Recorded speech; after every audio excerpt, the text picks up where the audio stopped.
2 సార్లు heart stroke వచ్చింది. ఇంకోసారి వచ్చిందంటే బ్రతకడం కష్టం. నీకు చాలా సార్లు చెప్పాను నువ్వు ఎక్కువ పని చేయకుండా రెస్ట్ తీసుకోవాలి, కానీ నువ్వు కూతురు ఆనందం అని చెప్పి నీ ఆరోగ్యం పాడు చేసుకుంటావు. ఇలా అయితే బ్రతకడం కష్టం అయ్యా. నా కూతురి ఆనందం కంటే నాకు ఏది ముఖ్యం కాదు. తనని ఆనందంగా ఉంచడంలోనే నేను ఆనందంగా ఉంటాను. నాన్న త్వరగా రా నాన్న, నాకు బాగా ఆకలిస్తుంది, తొందరగా ఇంటికి వెళ్ళిపోదాం. మరేం పర్లేదు డాక్టర్, నేను చూసుకుంటాను. నాన్న నాకు బాగా ఆకలిసినప్పుడు ఆ ఆకలి తెలియకుండా ఒక పాట పాడతారు కదా, పాడండి నాన్న.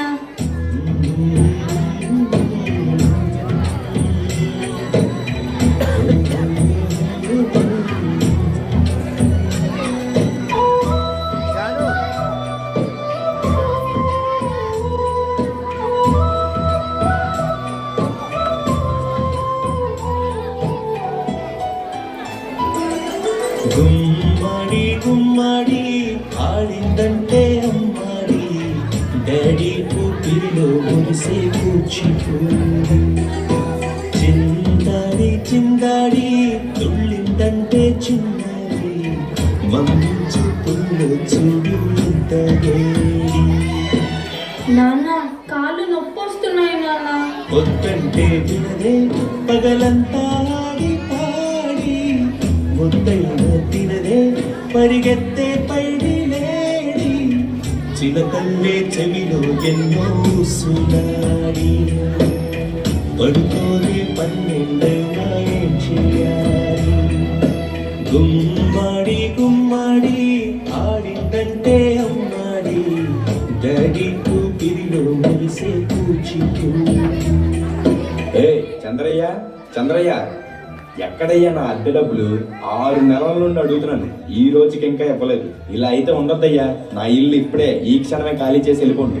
అయ్యా కొంచెం చిన్నగా మాట్లాడండి అయ్యా. లోపల నా కూతురు నిద్రపోతుంది, విన్నదంటే బాధపడుతుంది. ఎలాగైనా 2 రోజులు మీ డబ్బులు కట్టేస్తానయ్యా. ఏంటి చిన్నగా మాట్లాడాలా? అద్దె కట్టడం చేత కాదు కానీ కూతురు ముందు పరువు కావాల్సి వచ్చిందా?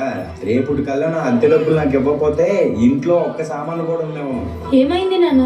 ఏం లేదమ్మా, పద పడుకుందాం. నేను మొత్తం విన్నాను నాన్న, నువ్వేం బాధపడకు నాన్న. నేను బాగా చదువుకొని ఒక మంచి ఉద్యోగం చేస్తాను, మనమే ఒక మంచి ఇల్లు కట్టుకొని ఆనందంగా ఉందాం. అప్పుడు ఎవరికి డబ్బులు ఇవ్వాల్సిన అవసరం లేదు కదా. నువ్వేం బాధపడకు నాన్న. ఎన్నెన్నో ఆశలతో పెంచానమ్మ గుండెల్లో,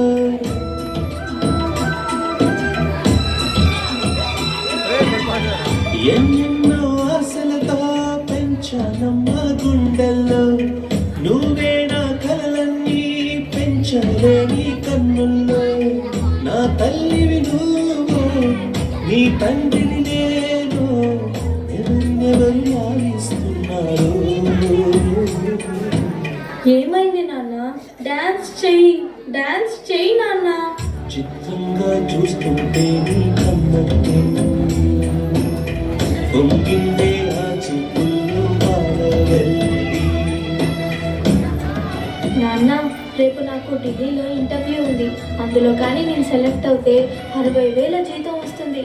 ఇక మన కష్టాలన్నీ తీరిపోతాయి, హ్యాపీగా బ్రతికేయచ్చు. నీ ప్రశ్నలు ఎవ్వరూ బదులివ్వరుగా.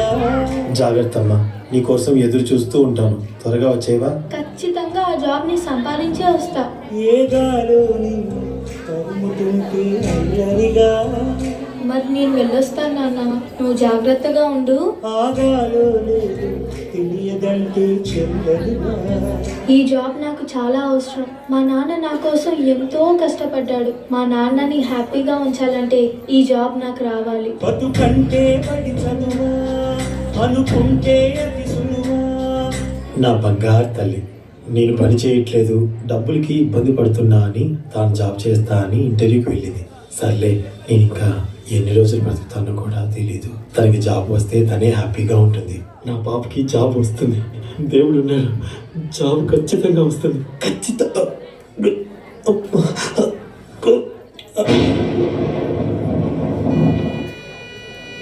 పొరపడినా పడినా జాలి పడదే కాలం మనలాగా. యు ఆర్ సెలెక్టెడ్, నీకు ఈ జాబ్ వచ్చింది. Thank you so much sir. నాకు జాబ్ వచ్చిందని తెలిస్తే మా నాన్న చాలా హ్యాపీగా ఫీల్ అవుతారు. ఇప్పుడే ఈ విషయం మా నాన్నకు చెప్పాలి.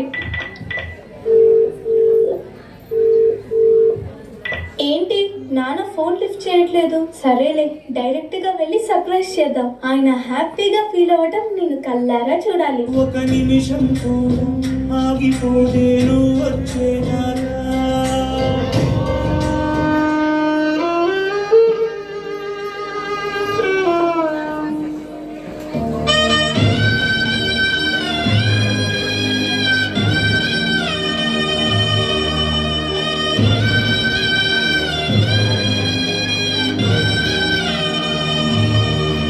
నాన్న లేకు నాన్న, నాకు జాబ్ వచ్చింది నాన్న, మనం హ్యాపీగా బతికేయచ్చు నాన్న.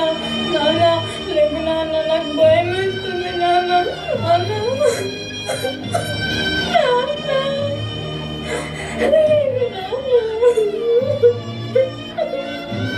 నాన్న ప్లీజ్ నాన్న, లెగెత్తి చూడు నాన్న. అందులో కానీ సెలెక్ట్ అయితే 60,000 జీతం వస్తుంది. ఇక మన కష్టాలన్నీ తీరిపోతాయి, హ్యాపీగా బ్రతికేయచ్చు. నాన్న లేగు నాన్న, నాతో డాన్స్ చేస్తావు కదా నాన్న, ఇప్పుడు కూడా చేద్దాం లే నాన్న, నాతో కలిసి డాన్స్ చేయి నాన్న, ప్లీజ్.